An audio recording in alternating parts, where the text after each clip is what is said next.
Story 1.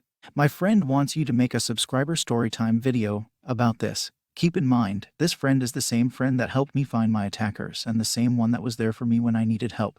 So this friendship I had with this guy lasted over 10 years. I considered him my family. My brother. We've been through a lot. But sadly my father doesn't think so. Back in 2017 I invited him over to my parents' house to chill. Him and another friend. Soon as they left, my parents came back. My dad tells me there were $50 on the table, and he's blaming it on one of my friends. I told my own father they wouldn't do that to me, there was no way, and we constantly had an argument about it. And I was defending my friend, the one that I thought would never take anything from me. Fast forward a couple of weeks, my dad baits him to go in the house, and apparently, he told me he took the money, and I didn't believe my dad at first. He says, "You'll believe him over your own father." Sadly, I didn't say anything, but my father was protecting me from this guy and I couldn't see it. I was too naive. Fast forward a couple more years. Every time I hung out with his money has always been disappearing. Whenever I hung out with him. And I never wanted to believe it was him. But it makes sense. And here's the thing, I thought it was my wallet, which was slippery.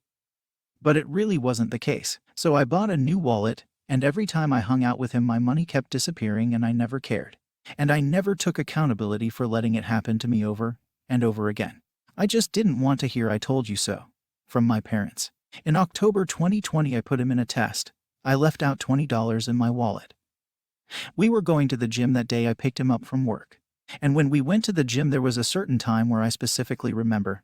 When he was alone in my car he asked if he could take my keys so he can get his phone that he left in my car, and I said sure. And I think that's when he took my money.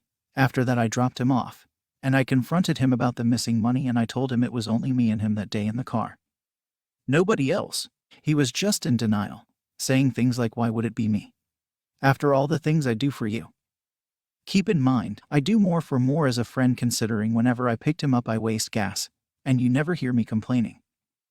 And ever since then, I cut this friend off, and he never ever reached out to me. Story 2. Greetings, Kings. I am a 25-year-old struggling with PMO.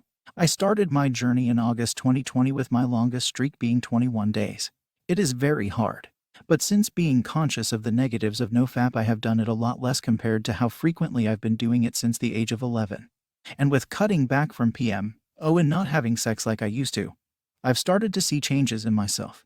Within I feel more manly, confident. I have the drive to get more out of life. A beta turning alpha. On the outside, been working out. My muscles are noticeably bigger after 5 months of consistency. My voice has a tiny bit more bass in it. My struggle beard is finally starting to fill in. I'm less anxious in social settings. Talking to a woman is feeling more fun and easy, just to name a few. Today, May 24th, 2021, is my first day again starting my NoFap journey. I am not going back this time. I can't. Why would I want to? The benefits are amazing. After you experience your benefits, your urge to fap will decrease over time. It will also become less pleasurable. I promise. Because why would you want to go back? Thank you for taking the time to read it.